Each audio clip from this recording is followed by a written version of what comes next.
And we are back, and thank you for joining us. Foundation 44 is an organization that is dedicated to fostering a brighter future for the underserved.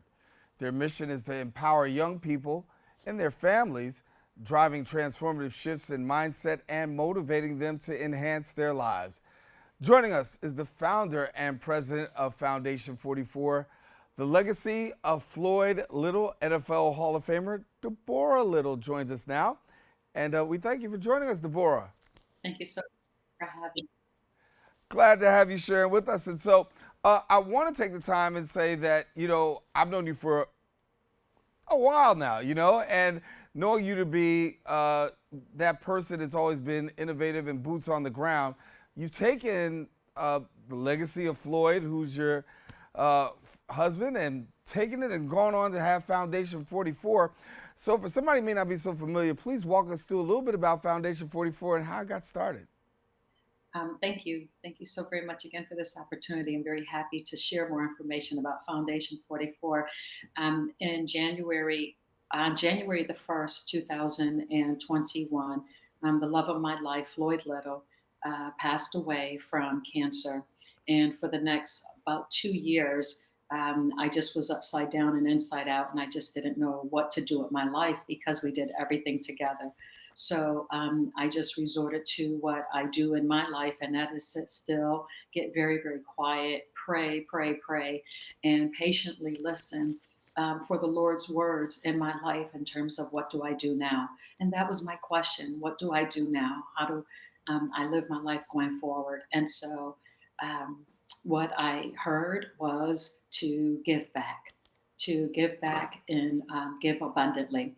And the way to do that was to get back into life and to get back into doing what I always did. I was an entrepreneur before that, a speaker, a trainer, a coach, and an author.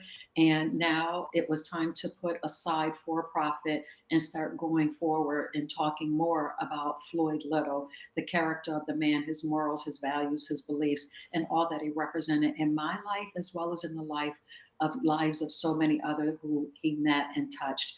And that's how Foundation 44 got started. There were a lot of different names coming up. I knew I was going to have to do things in a different way, and that's why it is nonprofit.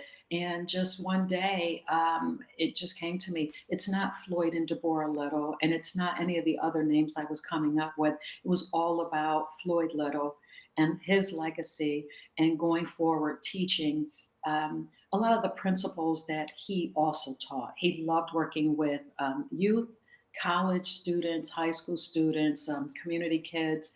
And so that was the beginning of Foundation 44, the legacy of Floyd Little, that literally, I believe, the Lord planted in my thoughts and planted in my heart. This is the path for my future. And here you are with Foundation 44, and it's really launched out to be such a tremendous gift to so many people, particularly for the fact that, your programs and the way that they're structured, very intentional and, with some things in mind. Talk to us a little bit about some of the programs that you have at Foundation 44, how they've actually been able to impact people. Okay, happily. So I'll start by saying that Floyd's number is 44. It was his number at Syracuse University. It was his number with the Denver Broncos. And so, of course, 44 was one of our favorite numbers. Floyd's birthday is also on the 4th of July. And so I'm just running with the number four. And everything that I do so far with Foundation 44 is in four. So we have four programs. The first program is called the Personal and Educational Development Program. It is a program that runs during a school year, and I work with middle and high school students, and I really work to inspire their minds so that we can help them change their lives for the better. I go into the high school and the middle schools every other week. The students come up with a project that is their project that they're going to work on, and we cultivate their skills in leadership and team building, critical thinking, each one teach one and pay it forward, and several different elements really, really speak into the lives of the students. And my preference is to work with students who are challenged in their grade and their attendance and just getting along and getting through school. And so I'm happy to say that I will be working in the Syracuse City School District. I just wrapped up 2 weeks of meeting with principals and explaining the program, and we will get started in the month of October. The second program is called the Parent Educational Empowerment Program. And in this program, I educate parents about how the education system works, everything from where the funding comes from and how it is handed down from the state to the city and then to the school district. And then also why it is imperative that they are very much interested and involved in their students' education. I also work with them on what I call the Believe series by excavating their own memories about their childhood and things that they were told about them that they start believing, and particularly the negative stuff. And we want to get that out of people's memories and out of their belief systems and replace it with the positive and the best that they can believe about themselves so that they're also speaking that life into the life of their children, who I may also be working with. The third program is called the Believers Retreat. I have a retreat at my home every year in January. When Floyd was here, he would not leave the house until the last woman showed up at the home. We do a weekend retreat from Thursday to Sunday, and it's always been about what are your goals for this year? What did you not accomplish last year? And what are you doing going forward? When these 7 women leave my home, they go out and we stay in touch throughout the year. And they've accomplished some great things as a result of the camaraderie that we have when we come together.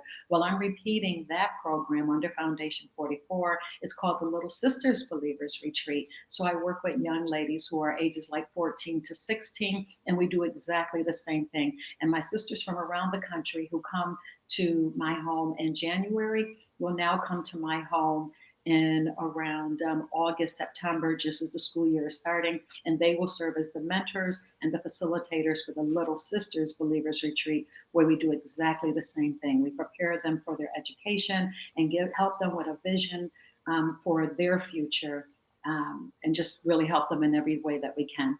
And then the final program, the fourth program, is called the Legacy of Our Legends, LOL. I work with Pro Football Hall of Fame widows to help them get back out there and become relevant and tell the stories of their legends before, during, and after the NFL.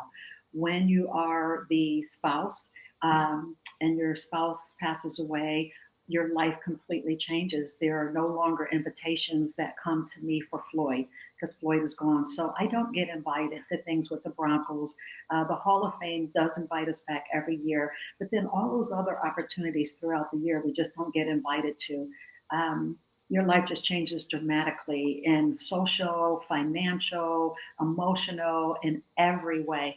And so I will be booking Pro Football Hall of Fame widows to get back out on the speaker circuit as speakers, as panelists, to make appearances, and really to talk about the legacy of their legends, the man, the character of the man, his morals, his values, and what life is like with them before, during, and after the NFL, but then also when they pass away, what our lives are like now, and help prepare wives or significant others for what to prepare for if you do survive your spouse. Everything from estate planning, financial issues, insurances, and as much as we can to prepare them. So those are the 4 programs under Foundation 44. Right now, the 2 that have legs under them that are standing up are the Personal and Educational Development Program for students in high school and middle school, and the Parents Educational Empowerment Program.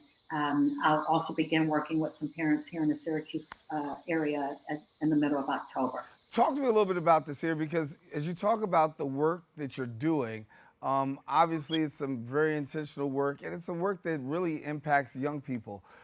Having a husband that was a pro football player, Syracuse University Hall of Fame, Denver Broncos, NFL Hall of Fame, all of these things, right? And this great history that's there. How much of that helps in terms of being a credible messenger, if you will, in a school system when you got young people sometimes and attention span and really locking in and connecting with them. How much does Floyd's story, your story, really create a bridge for your being able to really do what you do from the foundation's perspective? Well, I will be telling all kinds of stories about Floyd and my history. Here's an example. When I go in and I'm meeting with students, I want to make sure that they know that Floyd Little, Pro Football Hall of Famer, author, speaker, two-time honorary doctorate recipient, that he started out the fifth of six children in a single parent household because his dad passed away when he was seven. So all of the statistics were against him, right? Like he was not supposed to grow up and be successful because he was poor. He lived in the projects. He was the youngest of, or the fifth of six with a single parent. He was a troubled young kid. He got in a lot of trouble. He had challenges in reading and in writing, and a lot of people did not believe in him. And they were always telling him he wasn't fast enough, he wasn't strong enough, he didn't have the grades. Even his high school guidance counselor told him that no school is going to recruit you because you don't have the grades.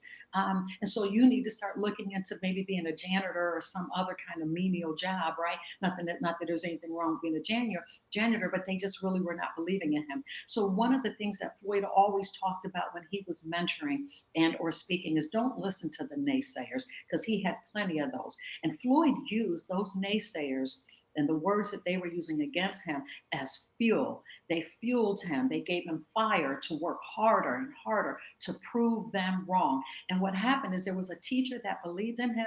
He got him back into school because Floyd got kicked out of school. But the teacher saw him, saw his potential, helped him get back into school. He went to Bordentown Military Academy to learn discipline and to get his grades up. And then he had like 57 scholarship offers to come to college. I will be telling the story of how Floyd overcame being troubled, being low income, struggling, hearing a lot of people telling him what he could not do, and how he overcame all of that to go on to greatness. And that story is pretty much the same as mine. I'm the youngest of my mom's six children. My parents were married, but my dad was hardly ever around. I lived in the housing projects, and for the most part, my siblings raised me according to my mom's rules in the house because mom was working two, three jobs to keep us off of public assistance and to just help the ends meet in our home.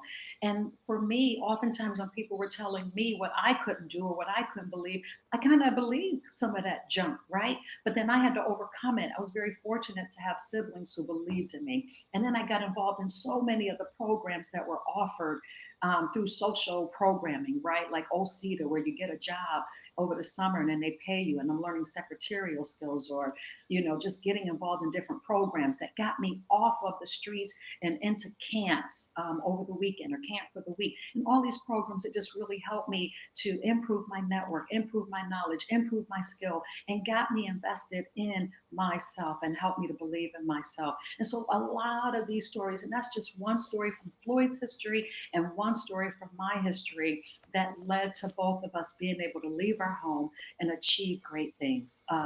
Floyd would always talk with the students at Syracuse University or at Denver University, or even in a community. He went into Southwest Community Center and just other areas here in the community and always poured his heart out into them and gave them their messages. So I will be sharing those messages because when he passed away and I went into his office, he had all kinds of notes, all kinds of speeches that he had written to inspire people. And I'm using those notes. I am using his foundational message that I will be sharing with students, as well as showing the videos, for example, of one of the best Hall of Fame speeches that there is. And that's Floyd Little's Hall of Fame speech from 2010. So I'm going in, I'm reaching in to grab hearts, and I'm telling my truth, and that I just sit still, I get quiet, and I listen to the Lord's voice, because he's always speaking.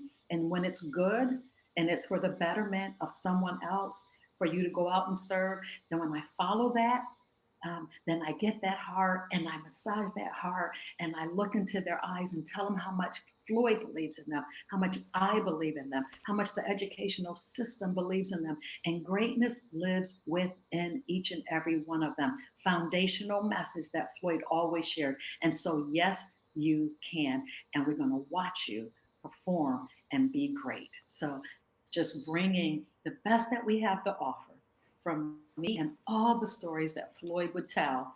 And I'll be repeating that into the lives of the youth in the school district. Amazing work. Now, for somebody who wants to find out a little bit more about the foundation, tap in, and possibly maybe, hear you speak, how do they go about doing that? Please visit foundation44.org. There is a website. Every program that I mentioned, the 4 programs that I mentioned, are on that website. There's a little blurb that tells you about each one. And if you'd like to support the mission and the work that we're doing, there's even a donate button where you can go in and donate $44, maybe $144, maybe. I really love things that are happening in the 44s. And then there's also my information on there. If you're interested in learning more, you can contact me directly.